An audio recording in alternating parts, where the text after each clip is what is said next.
اعوذ باللہ من الشیطان الرجیم بسم اللہ الرحمن الرحیم یا ایہا الذین آمنوا کتب علیکم الصیام کما کتب علی الذین من قبلکم لعلکم تتقون ایاما معدودات فمن كان منكم مريضا أو على سفر فعدة من أيام أخر وعلى الذين يطيقونه فدية طعام مسكين فمن تطوع خيرا فهو خير له وأن تصوموا خير لكم إن كنتم تعلمون۔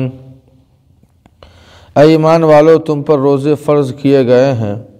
جیسا کہ تم سے پہلی امتوں پر یہ روزہ فرض تھا تاکہ تمہارے اندر تقوی پیدا ہو۔ چند دنوں کے لیے ہے، لہٰذا اگر تم میں سے کوئی بیمار ہے یا سفر کی حالت میں ہے تو اتنے روزے وہ بعد میں رکھ لے۔ وَعَلَى الَّذِينَ يُطِيقُونَهُ، اور جنہیں روزہ رکھنے کی طاقت نہیں ہے، فدیۃ طعام مسکین،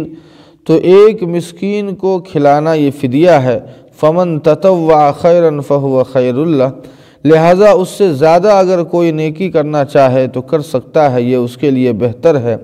وَأَن تَصُومُوا خَيْرٌ لَكُمْ إِن كُنتُمْ تَعْلَمُونَ، اور تمہارا روزہ رکھنا تمہارے لیے بہتر ہے اگر تم روزے کے راز سے اور اس کی حقیقت سے واقف ہو۔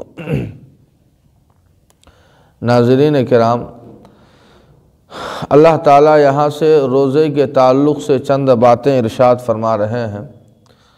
روزہ یہ فرض ہے، ہم اور آپ جانتے ہیں، ہر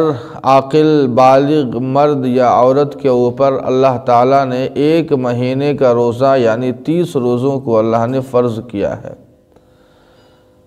اور یہ روزہ کوئی نئی عبادت نہیں ہے بلکہ یہ پرانی عبادت ہے، اور تمام مذاہب کے اندر جتنے بھی مذاہب اس سے پہلے گزرے ہیں، تمام مذاہب کے اندر اس روزے کو اللہ نے فرض کیا تھا۔ کیفیت اور تعداد بھلے الگ تھی لیکن روزہ ہر ایک مذہب کے اندر جو ہے پایا جاتا تھا، اور آج بھی ہے۔ حتیٰ کہ جو آسمانی مذہب نہیں ہے، جو دنیاوی مذہب ہے، مثال کے طور پر ہندوتو وغیرہ، ان مذاہب کے اندر بھی آج برت وغیرہ رکھا جاتا ہے جسے روزہ کہا جاتا ہے۔ شریعت کے اندر روزہ کہتے ہیں صبح صادق سے لے کر غروب آفتاب تک عبادت کی نیت سے، روزے کی نیت سے انسان کھانے سے، پینے سے، ان دونوں یعنی کھانے پینے کے تعلق سے جتنی بھی چیزیں ہیں، اسی طرح بیوی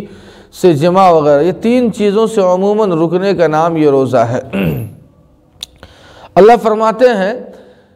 کہ یہ روزہ کوئی نئی عبادت نہیں ہے بلکہ یہ پرانی عبادت ہے، اور اسلام کے 5 ارکانوں میں سے ایک روزہ بھی ہے۔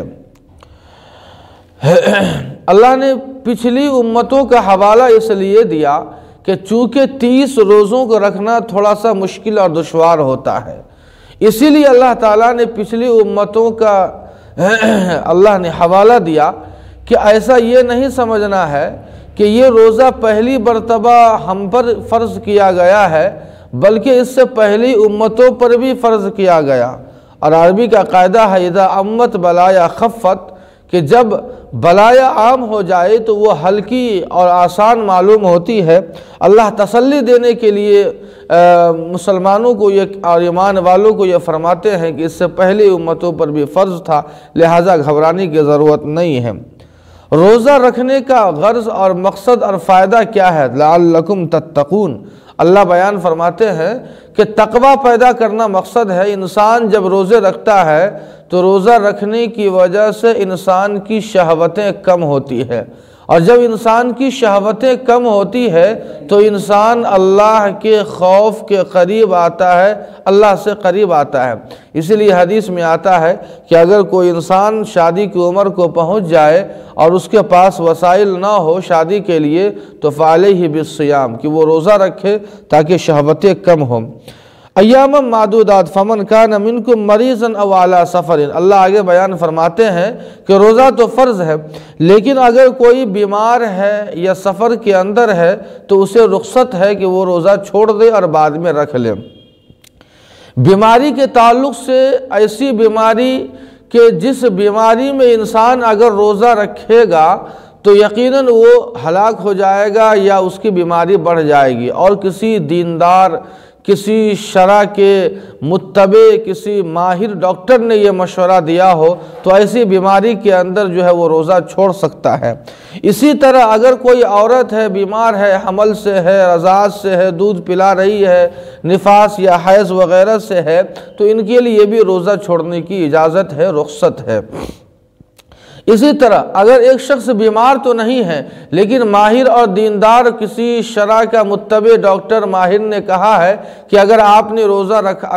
روزہ رکھا تو یقیناً آپ بیمار ہو جائیے گا یا آپ ہلاک ہو جائیے گا، ایسے آدمی کے لیے بھی روزے کی رخصت ہے، اجازت ہے۔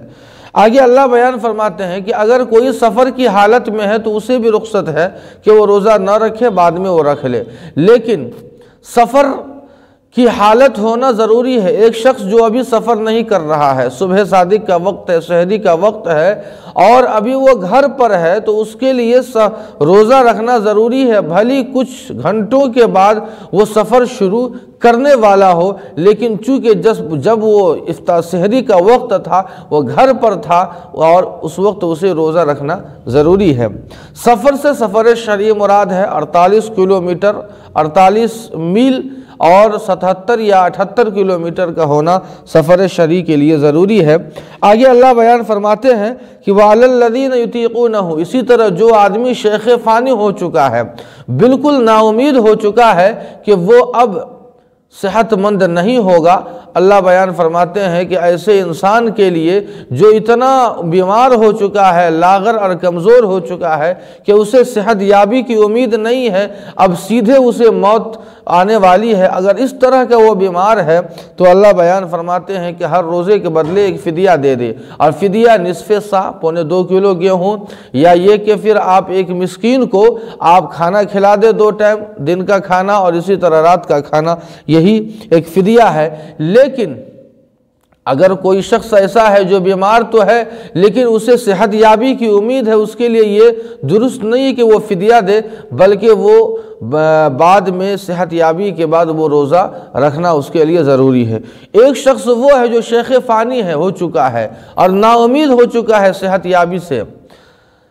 اب اس نے فدیہ ادا کر دیا، لیکن اللہ کی قدرت کا کرشمہ دیکھیے کہ 2 سال 3 سال کے 4 سال کے بعد وہ صحت یاب ہو گیا، جبکہ اسے امید نہیں تھی، وہ نا امید ہو چکا تھا، لیکن اللہ کی قدرت کا کرشمہ دیکھیے وہ صحت یاب ہو گیا، تو اللہ فرماتے ہیں کہ بعد میں اسے اس روزے کو رکھنا پڑے گا جس روزے کا اس نے فدیہ ادا کر لیا تھا۔ فَمَن تَطَوَّعَ خَيْرًا فَهُوَ خَيْرٌ لَهُ، اللہ بیان فرماتے ہیں کہ اگر کوئی شخص اس سے زیادہ نیکی کرے، یعنی ایک مسکین کو 2 ٹائم کھلانا ہے، اور اگر وہ 2 ٹائم کے بجائے 4 ٹائم کھلا دے، 2 دن کھلا دے، اگر نصف سا کے بجائے 1 سا پورا دے دے، 4 کلو گیہوں دے دے، یا اس کے زیادہ کوئی نیک کام کرنا چاہے تو یقیناً کر سکتا ہے، اس کے لیے یہ بہتر ہے۔ وَأَن تَصُومُوا خَيْرٌ لَكُمْ، اللہ فرماتے ہیں کہ اگر تم بیماری یا سفر کی حالت میں ہو اور تمہیں طاقت ہے